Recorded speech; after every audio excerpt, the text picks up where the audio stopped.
On se retrouve sur Radio Campus 93.3 dans le tour du cadran avant de passer à notre invité Ruben Gado qui est juste ici. Salut Ruben. Salut.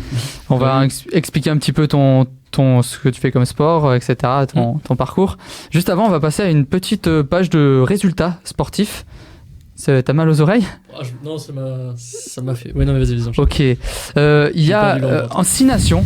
On parlait de 6 nations tout à l'heure, je crois. L'équipe de France est là. L'équipe de France gagne au Pays de Galles 27-23 avec un énorme Ntamak qui a mis 2 pénalités. Alors bon bref, il a mis quasiment tous les points, sauf même le dernier essai.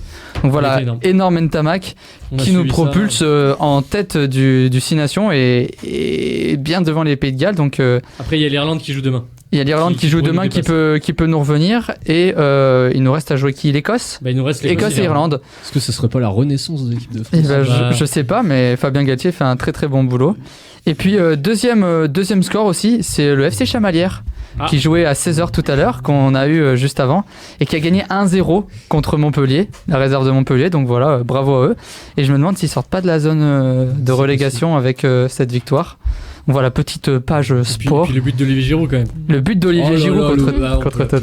Entre le but d'Olivier Giroud et l'équipe de France. Vraiment. Donc voilà. Et Chelsea qui bat Tottenham 2-1 du coup. Grâce à Olivier Giroud. Tu veux applaudir ? Olivier Giroud. Donc on va passer du coup à Ruben. T'es décathlonien. C'est ça. T'es sportif de haut niveau du coup, puisque t'es stapsien aussi. Et ça c'est du très haut niveau. Est-ce que tu peux nous expliquer un petit peu les disciplines du coup du décathlon ? Du coup le décathlon c'est 10 épreuves dans l'athlétisme. Ça commence par le 100 mètres. Bon, c'est sur 2 jours, donc samedi, dimanche, souvent les week-ends. Et ça commence par le 100 mètres, ensuite la longueur, le poids, la hauteur, le 400 mètres. Et ensuite, un petit moment de repos, histoire de récupérer à peu près, quoi. Ouais. Et on repart sur un 110 mètres et le disque, la perche, le javelot et un 1500 mètres. Voilà. Et comment t'es arrivé à te professionnaliser dans une discipline aussi diverse finalement de l'athlétisme ? Là c'est une autre question, mais on va dire déjà quand on commence on essaye un peu de tout, ouais. Donc, on n'a pas de spécificité particulière, on nous fait essayer pour voir un peu sur lequel on a des affinités ou pas. Et en grandissant, moi j'aimais tout faire, j'avais pas le profil à tout faire, mais moi j'aimais bien tout faire. T'avais pas envie de lâcher quelque chose, quoi. Ouais, voilà, c'est ça. Ça allait bien dans ma philosophie, j'aime bien progresser un peu partout. Donc du coup j'ai continué là-dedans et aujourd'hui ça a payé, quoi. J'étais pas le meilleur, j'avoue, loin de là, mais avec le travail, ça a payé, quoi. Et puis le gros avantage c'est que si tu t'étais spécialisé dans un seul truc, le moment où tu progresses plus, ça t'aurait énormément frustré, alors que là, même s'il y a un domaine où tu progresses pas, tu peux toujours te rattraper dans d'autres. Ouais, ça c'est l'avantage du décathlon, c'est vrai qu'on a toujours, souvent cette satisfaction de pouvoir progresser quelque part, même si on a l'impression que sur certaines épreuves on stagne. Mais c'est vrai que si on se spécialise tout de suite, c'est vrai que ça dépend du niveau. Ouais, tu vas peut-être plafonner à un moment donné. Et là c'est la difficulté, quoi. Après c'est tout l'entourage, tout le truc qui joue. Mais... Et t'as fait beaucoup d'athlétisme, du coup t'as commencé avec ça plus jeune ? J'ai fait que ça. Ouais. Après quand j'étais petit, comme tout le monde, je voulais faire du foot. Au final j'en ai fait qu'1 an et derrière j'ai fait de l'athlé et je suis parti parce que je voulais battre mon frère. Voilà, ça partait comme ça. D'accord, donc, esprit de compète direct. Voilà, je m'étais dit un jour je serai meilleur que mon frère, sans savoir que ça m'amènerait ici. Et puis aujourd'hui je suis là, quoi. Alors, et du coup en rapport avec le décathlon, j'ai 3 questions successives. D'accord. Première question, dans quelle discipline es-tu le meilleur personnellement ? La discipline où je suis le meilleur, c'est la perche. Le saut à la perche, donc je fais 5,35. Ça équivaut à un bon niveau national. Pas un niveau élite au niveau français, mais un très bon niveau national, quoi. Donc il y a 2 ans, j'avais fait champion de France. Champion de France, mais en plus, national, pas élite, quoi. Quand on sait à quel point c'est technique la perche là, pour tout ce qui est planté, etc. Étant donné qu'en plus tu y passes beaucoup moins de temps qu'un vrai perchiste, on va dire, puisque t'as toutes les autres activités, c'est quand même énorme de réussir quand même à... Voilà, donc là c'est vraiment l'épreuve où je suis vraiment le meilleur. Alors je sais pas si c'est une de tes questions, je vais peut-être vas-y, c'est juste pour demander laquelle tu préfères. Voilà, c'est après, alors je comprends toujours la difficulté, c'est que moi je préfère le décathlon. Du coup, oui, t'aimes le tout regroupé. J'ai pas de préférence particulière. Ce que j'apprécie, c'est autant, même s'il y a des épreuves où j'ai plus d'affinité que d'autres. Et là où j'apprécie vraiment, c'est autant courir que courir longtemps, que vite, que sauter loin, sauter haut. Enfin, vraiment, c'est des sensations complètement différentes et Et en fait, ça met le corps dans des états. Enfin, on n'a pas l'impression de se verrouiller dans quelque chose. On a vraiment une liberté de mouvement. Parce que voilà, qui est déjà, tu as une diff énorme entre le 100 et le 400, et après, tu rajoutes le 1500. Ouais, du coup, du coup, moi, c'est pas les mêmes sports. Ouais, c'est complètement différent. Ouais. Ça demande on va dire, une acquisition un peu différente au niveau du corps, parce que c'est vrai que courir un 100 mètres, encore le 400 mètres, ça va, parce qu'il faut tenir. Ouais. Mais c'est vrai qu'un 1500 mètres, on n'est pas fait pour ça. Et c'est vrai que c'est plus dur. Après, moi, je m'en plains pas vraiment, parce que c'est une épreuve où je récupère des poids sur mes concurrents, qui sont souvent 10 cm de plus que moi, avec un gabarit avec 10 à 15 kg de plus. Donc, c'est vrai que je peux pas trop m'en plaindre. Et comment ça se passe une semaine d'entraînement de décathlon? Tu peux pas lui laisser sa troisième question parce que sa deuxième déjà. Que tu détestes du coup, que t'aimes pas. Du coup, j'en ai aucune que je déteste. Pas que après, tu détestes, mais celle où t'as le plus d'appréhension, là où j'ai le plus de difficulté. Moi, je dirais le lancer de disque. Ok, parce que c'est vrai que ça a l'air super dur, le lancer de disque. Tu fais combien de lancer de disque? J'ai fait 42 mètres, mais c'est une des épreuves où j'ai eu le plus de mal à progresser ces dernières années. Mais c'est ça qui est hyper dur, c'est que les 10 disciplines, moi j'ai fait un peu de lancer de disque en L1 en STAPS, mais c'est que c'est 10 disciplines où il y a vraiment une base technique énorme, quoi. C'est-à-dire que tant que tu maîtrises pas vraiment le geste, tu peux pas faire de perf, quoi, même si t'es fort ou quoi. Et donc, étant donné que toi t'es obligé de séquencer à chaque fois ton entraînement parce que tu peux pas tout enchaîner, enfin, c'est quand même énorme de faire des perfs comme ça quand t'as des professionnels qui eux sont 24 sur 24. Exactement. En fait, c'est pour ça que souvent les décathloniens ils sont bons partout, on va dire. Un peu plus tard. Enfin, quand je dis un peu plus tard, c'est. Ils explosent pas très jeunes, c'est ça? Ça dépend. Il y a toujours, c'est toujours pareil. Oui, il y a toujours des exceptions, bien sûr. Des mecs qui sont bons très tôt. Mais je veux dire, moi j'ai une évolution plutôt normale. Donc voilà, moi je vais dans mes années, on va dire, où je vais être fort. Ça va être 26, 27, 28. Ouais. Ça va jusqu'à 32, 33, voire plus, quoi. Donc, voilà. C'est dur d'être énorme à 22, 23, quoi. Voilà, ça demande du temps parce que pour expérimenter sur certaines disciplines où on a moins le feeling, voilà, ça demande du temps. Et du coup, pour ta semaine d'entraînement, on a le droit maintenant. Comment ça se passe du coup? Parce que j'imagine tu peux pas faire tous les sports dans la même semaine. Après, alors si du coup, c'est un peu différent, c'est que on fait 2 disciplines par jour. D'accord. Après, moi, sur mon programme, on va dire une semaine. Ça dépend si c'est une grosse semaine ou pas. Donc, si c'est une grosse semaine, ça va être le lundi. Souvent, on fait du sprint et de la longueur. Donc le mardi, souvent, on fait où je refais un peu de sprint si j'en ai besoin, ou je fais de la muscule. Donc ça va être le soir pour moi, parce que je m'entraîne le soir.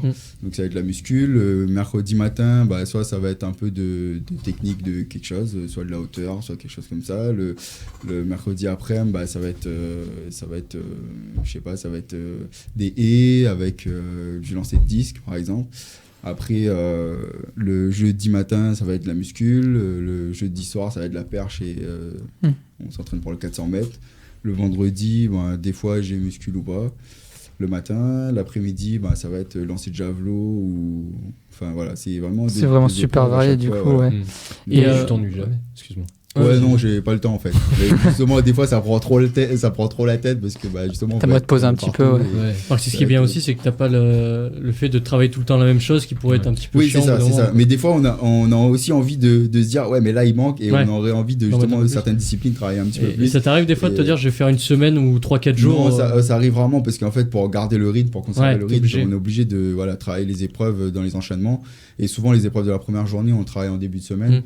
Et les épreuves de deuxième journée en fin de semaine pour travailler sur de la fatigue. Parce que du coup c'est du technique aussi quand tu travailles à chaque fois chaque sport. En fait on essaie de faire le plus de technique et après on fait du. Alors, après c'est pareil, c'est comme c'est séquencé. Il y a une période de préparation physique générale, une période spécifique, une période de compétition. Donc en fonction de la période que c'est, on va plus se mettre on va dire, on va plus gonfler les capacités physiques. Après, à d'autres moments, on va plus gonfler la technique. Et à un moment donné, on fait que on s'entretient pour pouvoir faire les compètes, quoi.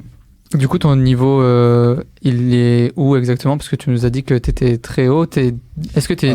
Moi, j'ai pas envie de dire bêtise, mais tu es numéro 2 derrière Mayer, en fait. J'étais numéro 2. Ouais. L'an dernier, j'étais blessé. Du coup, j'ai pas pu m'exprimer.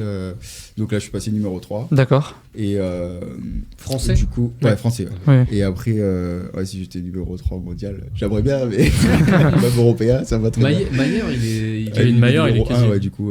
Mondial? Là, du coup...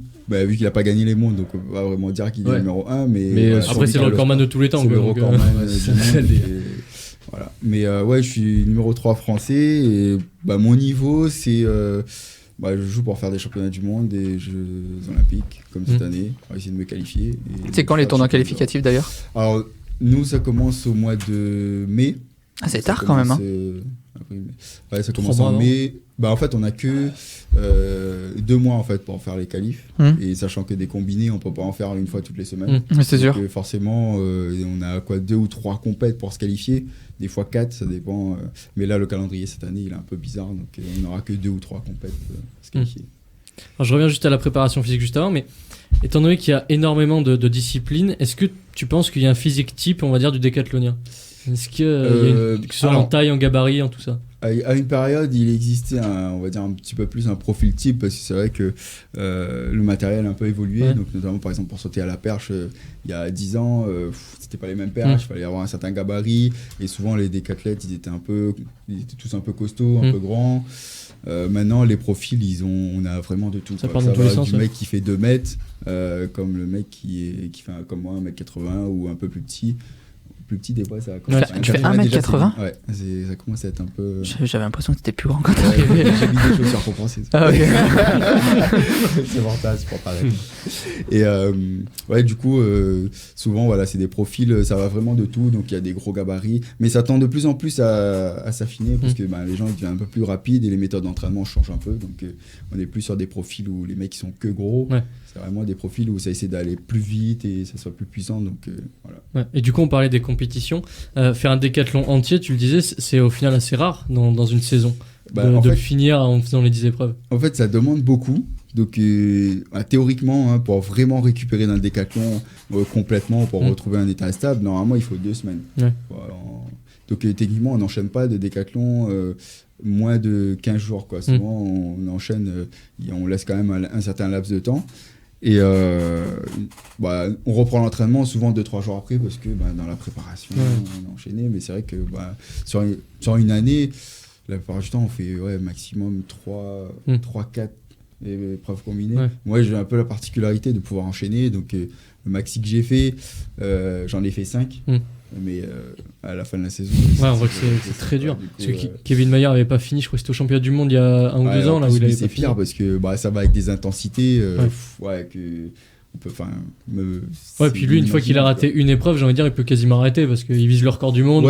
Après souvent s'il rate une épreuve, souvent lui il est plus sur la médaille, donc il va continuer pour au moins avoir la médaille parce qu'il sait que comme il dit un record du monde, tout le monde peut le battre, mais une médaille, personne peut te l'enlever, quoi. Donc il se bat quand même pour essayer de faire les médailles. Après, s'il fait 0, parce que c'est ça qui est hyper compliqué. Si tu fais un 0 parce que t'as raté tous tes essais à la perche ou quoi, c'est fini, quoi. Voilà, c'est ça, c'est 10 disciplines et c'est pour ça qu'il faut rester concentré parce que t'as fait une journée, tu sais que t'as fait une journée, t'arrives à la deuxième journée, t'as pas envie de faire un 0. Tu sais que tu préfères faire une contre-perte, même si c'est chiant, que faire un 0 parce que tu sais que t'as fait tout le travail avant, et là t'arrives.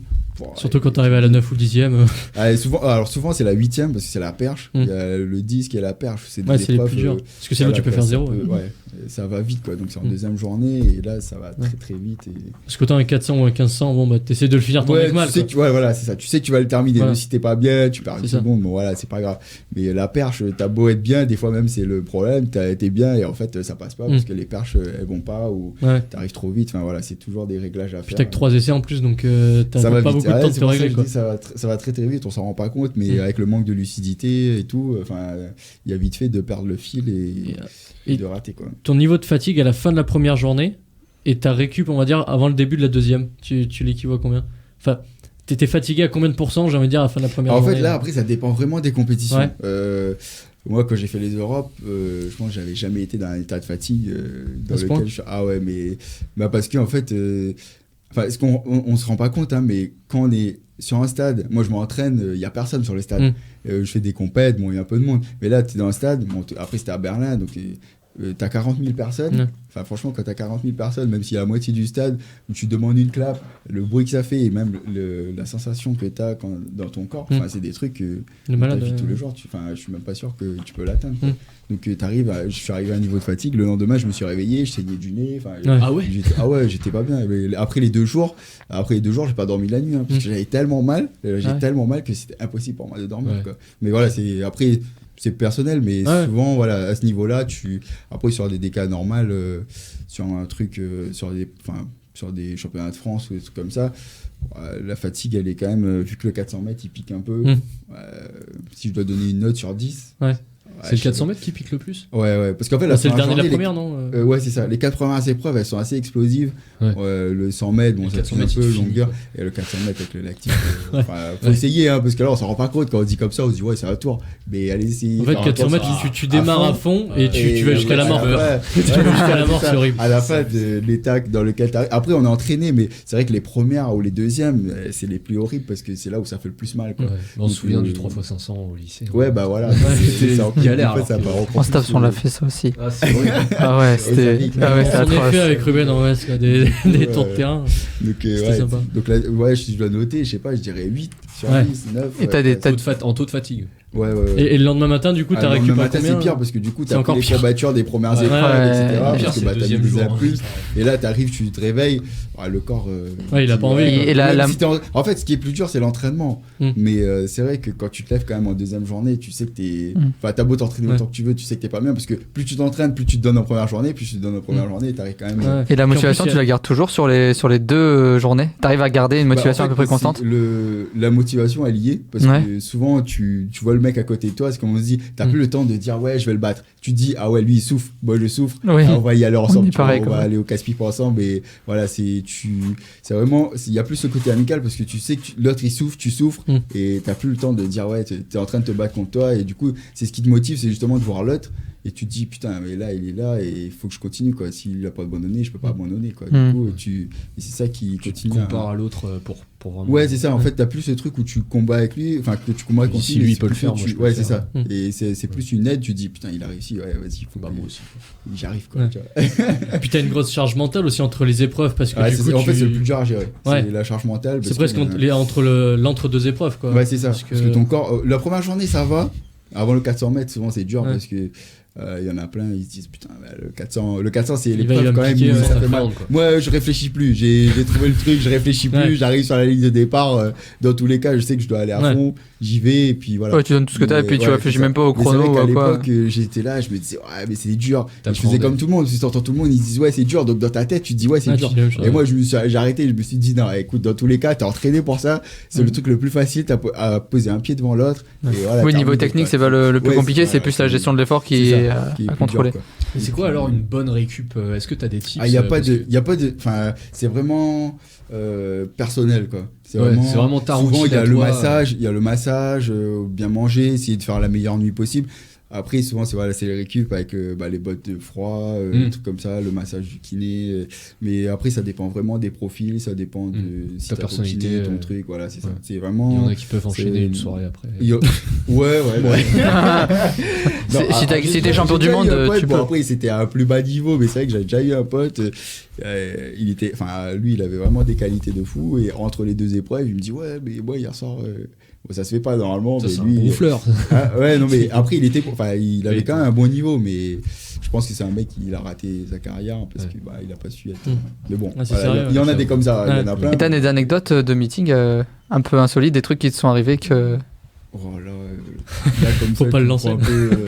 Tu prends un peu de cours, mais si je dois réfléchir, mais du genre, parce que là je sais pas, un truc insolite qui est arrivé, t'avais pas ta paire de crampons ou un truc comme ça Ah si, ça m'est déjà arrivé.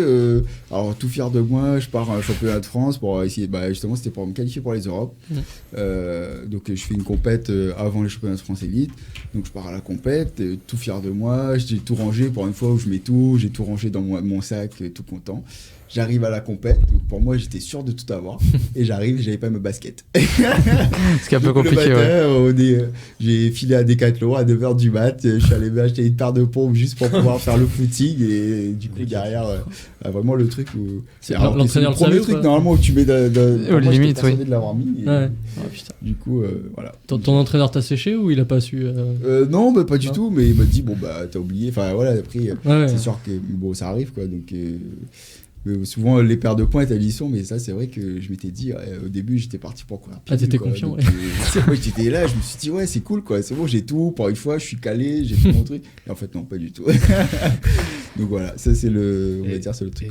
C'est peut-être dans une autre discipline, mais qu'est-ce qui différencie par exemple les marathoniens, ou je sais pas s'il y a des décathloniens kenyans ou etc. Je sais pas si ça se fait, mais ouais, bah en fait après mais qu'est-ce qui différencie justement que ça soit très souvent genre David Rudisha ou 800 mètres, genre par exemple des mecs qui savent tenir la distance, est-ce qu'il y a un mode d'entraînement différent au Kenya ou des choses comme ça? Est-ce que t'es informé là-dessus? Alors après, je sais que eux ils ont pas beaucoup de ils ont pas beaucoup de matériel, donc à un moment donné ils sont tous sur la piste, ils vivent dans les hauts plateaux. Enfin de ce que je sais, après je vais pas raconter de conneries, mais du coup on te laisse pas trop le choix. Et surtout la différence c'est que eux ils le font pas pour dire, eux ils se lèvent pas un matin, ils disent ouais maman j'ai envie de faire de l'athlétisme. Eux ils se lèvent, ils disent mec tu gagnes tel championnat ou tu deviens bon. Derrière tu peux nourrir ta famille pendant toute ta vie quoi, tu vois. Donc déjà eux ils partent pour parce que c'est pour survivre quoi. Voilà, c'est pour survivre, et quand tu pars un truc pour survivre, c'est pas du tout la même chose que quand tu vas pour te dire ah ouais, j'y vais à la cool quoi. Donc après moi je le prends parce que c'est personnel, mais c'était un peu pareil quoi. Quand je suis parti à la base, je m'étais pas dit ouais je vais faire l'athlète, je m'étais dit ouais bah c'est un moyen pour moi de m'en sortir, parce que là où je vivais c'était pas forcément le meilleur endroit. Mes parents m'ont dit ouais il faut que tu fasses du sport. Je me suis dit ok l'école je sais pas trop, je m'en sors plutôt bien, donc j'ai envie d'aller dedans, et du coup j'ai continué dedans, mais parce que j'avais envie je me suis dit c'est un moyen pour moi de m'en sortir, donc je pense que c'est ce qui m'a aussi aidé pendant longtemps, même si j'étais pas forcément le meilleur, à me dire ouais il faut que tu bosses pour arriver là où j'en suis quoi. Donc après je dis pas que j'en vis spécialement super bien, mais au moins je sais que par rapport à la moitié des potes que je connais qui sont à La Réunion et dans les états où ils sont, je suis bien content que mes parents ils m'aient mis là-dedans quoi. Donc voilà. Ah, et d'ailleurs, vas-y. Non, je disais, tu t'entraînes justement tous les soirs, enfin la plupart du temps les soirs, parce que le reste du temps t'es en STAPS, enfin, en fait, de temps en temps. Tu croises de temps en temps quand on me croise, quand je suis pas. En fait, c'est que on me croise pas toujours, parce que soit je m'entraîne le matin, soit je suis chez le kiné pour récupérer, ou soit je prends mon temps parce qu'au final il faut que je dorme aussi quoi. C'est ça. Et la sieste, quand on a beaucoup de cours à 8 heures, tout ce qu'on veut, mais la sieste c'est la partie la plus intéressante déjà. Non, mais... pas toujours, parce que des fois quand tu fais la sieste tu te réveilles, t'as les courbatures, j'aurais peut-être pas dû récupérer. Mais bon, mais l'haltérophilie le vendredi de 8 à 10, je t'y ai pas vu souvent. Mais bon, c'est vrai que après j'avais déjà passé mon truc. C'est vrai. Du coup, on voyait pas tout le temps. Après, je m'entraîne le soir, c'est parce que mon coach, en fait, lui, c'est pas son job. Et du coup, il a une entreprise à côté, donc il fait ses trucs, et le soir, il est assez dispo. C'est pour ça que je m'entraîne. Voilà. Donc je me cale sur ses disponibilités pour pouvoir, sinon je m'entraînerai plus tôt. Et t'as un jour de récup ou ouais, que les dimanches, le jour du senior. Mais du coup, il peut pas avant, mais est-ce que des fois il te donne des fiches entre guillemets, enfin des séances type, il te dit il faire à 14h. Quand c'est la journée, tu t'auto-entraînes quoi. Il y a des disciplines, je sais que je peux faire tout seul, donc genre notamment le sprint, ou il y a des trucs où je peux faire. C'est plus les détails techniques où t'as vraiment c'est ça, où j'ai besoin de lui. Après quand il faut courir, bon tu peux le faire. Je suis un peu plus après c'est vrai que je suis un peu plus à l'aise en sprint, donc forcément c'est plus facile pour moi. Si c'était, je sais pas moi, le lancer 10, le poids, peut-être que ça aurait été un peu différent. Après c'est peut-être, enfin tu dois ressentir quand même une vraie différence quand il est là ou pas, enfin je veux dire au niveau motivation, en fait c'est complètement différent, parce que quand t'es tout seul t'as plus d'autonomie, et l'autonomie ça te permet aussi de faut vraiment être rigoureux en fait. Parce que c'est vrai qu'avec le coach tu bosses des trucs, il est sur un truc, il te dit ouais faut que tu fasses ça, mais c'est vrai que quand t'as l'autonomie t'es un peu plus dans la réflexion, dans l'apprentissage, tu sais, t'as un truc apprentissage personnel quoi, t'essayes, tu testes des trucs, tu te dis putain, il y a des trucs que t'essaierais pas quand t'as le coach, ou t'as pas le temps parce que t'y penses pas, et là tu te dis ouais j'essaye, et des fois il y a des trucs qui marchent, et du coup moi il y a des choses, je pense que si mon entraîneur il m'avait entraîné tout le temps, j'aurais peut-être créé des nouvelles on va dire nouvelles acquisitions, mais je pense qu'il y a des choses qui m'ont permis aussi, vu que je bossais tout seul, de le créer et de m'améliorer dessus quoi. Parce que tu vois ce que tu peux faire, et si ça va mieux ou pas, des solutions, et c'est surtout ça vient de toi aussi, donc tu te dis là j'ai envie d'essayer ça. Puis c'est encore plus gratifiant quand ça vient de toi, tu te dis putain j'ai trouvé un bon truc là. C'est ça. Après je sais pas si c'est plus gratifiant, mais t'évolues avec le coach, donc lui il évolue avec toi, il t'apprend des trucs, tu lui apprends des trucs, après il apprend comment tu fonctionnes, etc. Donc lui il a plus le côté il a quand même une grosse part psychologique, parce qu'il sait comment tu fonctionnes, donc des fois il sait appuyer là où il faut, et souvent quand t'as le coach, c'est vrai qu'il y a des trucs où tu peux plus performer, parce que tu t'es plus concentré quand tu dis il y a le coach, t'es un peu plus rigoureux, les trucs ça te met plus la pression, parce que tu te dis il y a le coach, faut que je fasse bien, tu te mets pas 20 minutes de récup quoi. Non, après souvent en décalé à ce niveau là, c'est pas trop de gruger, enfin moi en tout cas personnellement tu sais que t'es là pour bosser quoi. Si je sais que si je dois réussir, il faut que je fasse les choses, donc j'ai pas besoin d'un mec pour me dire faut que tu fasses ça. J'arrive, je me lève le matin, je sais que je dois faire ça, et je le fais quoi. Et ta plus grande déception, on va pas commencer par la déception, tiens, pour finir par le positif, c'est quoi ta plus grande déception depuis que tu fais du décathlon? Alors, ma plus grande déception, ça va être d'avoir fait mon 0 au championnat d'Europe. Ouais. Donc après, pour moi, ça reste quand même la plus... c'est ma compète la plus dure et en même temps la plus extraordinaire parce que voilà, c'est mon premier grand championnat. J'ai vraiment tout découvert de ce que c'était vraiment le haut niveau. Si j'avais fait les mondes en salle, mais c'est vrai que celui-là, c'était vraiment parce que c'est le décathlon, quoi. Donc, mais ça reste quand même un mauvais souvenir parce que j'ai fait mon 0 et derrière, il y a certains messages, même si on sait que voilà, c'est pas des gens qui suivent, mais il y a des messages où le mec il dit ouais, mais les mecs ils sont nuls parce qu'ils ont pas, qui s'y connaissent pas trop dans le sport. Mais moi je veux voir le mec quand t'as 20 000 personnes qui te demandent la clap et je sais pas l'expliquer, mais non, mais après il faut être sportif de haut niveau ou en tout cas très sportif pour comprendre que tu prends des risques. C'est aussi le jeu, quoi. Ça aurait très bien pu payer comme là ça va pas payer, quoi. Donc voilà, ça reste. Et du coup, ta plus grande fierté, ta plus grande satisfaction? Après, c'est d'avoir fait 8000 points, mes premiers 8000 points au championnat de France élite et d'avoir fait champion de France en même temps. Ouais. Donc voilà, ça c'est mon plus gros. On va dire c'est là où pour l'instant où je garde vraiment le plus de souvenirs. Le record il est à 9235, c'est ça? 9126 points. 126. C'est exactement parce que j'ai 1000 points d'écart exactement. D'accord, ok. 1126 points donc voilà. Et tu penses t'approcher de la barre des 8000? C'est une ambition des 9000, ou des 9000 pardon, j'ai dit quoi? 8000 Non, des 9000. Après c'est comme tout, c'est pour l'instant je m'entraîne pour essayer de monter. Ouais. Je sais pas jusqu'où ça peut emmener, forcément c'est comme les 8000 points, au final c'est dans un coin de ma tête et aujourd'hui je les ai passés. Après 9000 points c'est quand même un autre monde, c'est pas c'est pourquoi pas, moi nos limites, c'est si ça se trouve dans 3 ans j'aurais débloqué un truc, on sait pas, 2024. En parlant d'année JO, justement, tu t'entraînes différemment cette année par rapport aux autres années? Non, pas spécialement, parce que souvent quand on a trouvé un rythme qui nous va bien, on reste dessus, quoi. Donc, si tu changes tout d'un coup, je pense qu'il y a des trucs même dans ta tête tu te dis ouais t'es pas sûr, alors que là je pense qu'il faut quand même stabiliser des choses. Ça fait, souvent on commence c'est 4 ans avant, quoi. Donc moi c'est depuis 2016 que voilà j'ai commencé, je me prépare pour faire la compète. Après les années de blessures, ça on peut pas, on essaie de les éviter, mais bon c'est sûr. Non plus, quand ça arrive. Donc après c'est des trucs déjà calés, on sait que voilà à tel moment ça fonctionne et puis il n'y a pas trop de trucs qui changent. Mais l'année prochaine il y a des trucs qui vont changer, par contre. C'est-à-dire pourquoi?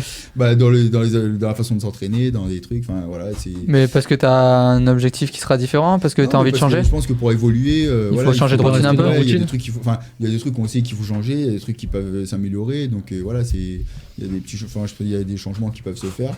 Et parce que là j'avais calé un truc depuis plusieurs années et je sens que j'ai évolué, j'ai pris en maturité autant physiquement que psychologiquement, et voilà, le corps il demande du changement en fait, qui s'adapte. Je sais pas comment expliquer ça. Mais... Non mais oui, il faut tout le temps, même en levant en musculation, il faut tout le temps changer d'exercice pour brusquer un peu le muscle et faire un changement, quoi. Les méthodes qui marchent. Puis même mentalement, quoi, si tu viens et que tu fais tout le temps le même truc. Justement, t'as un sport varié, mais justement ça peut devenir monotone de lundi, faire toujours la même chose, mardi, etc. Ça se répète. Moi j'ai envie d'apporter un peu des changements, des trucs, on va essayer, de toute façon, il n'y a pas de raison que... Voilà. Après, du coup, on était sur les JO. Mais bon, vu que tout le monde en parle des JO 2024 justement à Paris, toi, c'est dans un coin de ta tête ou pas du tout et tu penses qu'à Tokyo Ouais, aussi 2024. Si parce que tu auras le bon âge là. Ouais, 2024, ça va être bien. J'y pense déjà. Je sais que voilà, le but, ça va être d'être opérationnel là-bas. Donc, je pense quand même à cette année, parce que oui, bien sûr. Ça fait un petit moment qu'on bosse là-dessus. Et il faut le sortir parce que le plus dur, c'est de sortir les qualifs, quoi. Donc, après, une fois que tu y es, la motivation. Une fois que tu y es, après, je pense que tu vas te donner à 100%, quoi. Motivation, je pense que quand tu es au jeu. Je sais pas ce que ça fait, mais je pense que vu que aux Europe l'effet que ça fait, je pense que vu l'engouement qu'il y a derrière, c'est ça qui est un peu dur aussi, c'est la pression qu'il y a derrière, parce que tout le monde t'en parle. Tout le monde te voit, t'es vu par le monde entier, quoi. C'est pas pareil, quoi. Surtout que c'est un des moments où le décathlon, pour le coup, encore le décathlon était pas mal médiatisé grâce aussi aux perfs de Kevin Mayer. Quand t'as un Français quelque part, il est médiatisé, enfin. Qui est très très bon, oui. Mais du coup, le décathlon c'est encore plus médiatisé au JO, et même pas mal de disciplines d'athlétisme qui sont, c'est vrai, pas très médiatisé en France. Donc c'est vrai que ça change pas mal de choses. C'est tout un système derrière, quoi. Mais je pense que c'est une partie aussi qui est dure à gérer, parce que c'est vrai qu'on s'entraîne pas pour dire t'as tant de personnes qui vont te regarder, t'as ça. Enfin, ça met une pression, enfin on va pas se mentir. Oui, il y a une pression supplémentaire, même le stade, tu l'as dit avant, ça te met plus de la pression que ça te Non, en fait booste. ça met de l'émulation, mais il faut gérer, parce que tu te sens, et c'est pour ça que plus on fait des compètes, plus on s'habitue, mais au début ça met de l'émulation, il faut gérer quoi. D'accord, le stress de la perf. Ouais. Ou de la non-perf. Ou même la sensation d'avoir le frisson quand tu vas sauter, quand tu vas lancer, quand tu vas courir. Ça, c'est des trucs, c'est magique. T'arrives avant d'être dans ces starts, tu dis, voilà, t'es dans un mode où tu essaies de rester le plus calme possible. Tu sens que t'es bouillant une fois que t'es sorti des starts. Mais là, ton corps, il est là, il dit, mais même quand tu rentres sur la piste, hein, aux Europes, au moment où je suis rentré sur la piste, t'as l'impression que tu te transformes, quoi. Tu te dis, ça y est, vraiment, tu sens vraiment ce truc où ton corps, il parle, ton énergie, il part du sol et il monte. Et là, tu te dis, là, je suis bien. C'est là peut-être que les disciplines techniques, un peu comme les lancers, les sauts, sont plus dures parce que tu peux, j'ai envie de dire, un peu trop t'y croire. Et c'est ça. Quand tu te dis, mais en fait, tenter la barre impossible ou tenter. C'est ça. Et du coup, ça. Parce que à la limite, quand il faut courir, si t'as de l'énergie, c'est top. Tu poses un pied devant l'autre, c'est plus facile. Là, c'est vrai que tu te dis, il faut chicher, il faut faire un truc et t'as envie de tout faire bien. Et parce que t'as envie de te montrer, t'as envie de dire regardez ce que je sais faire, je vais vous sauter la barre. C'est une sorte de consécration aussi.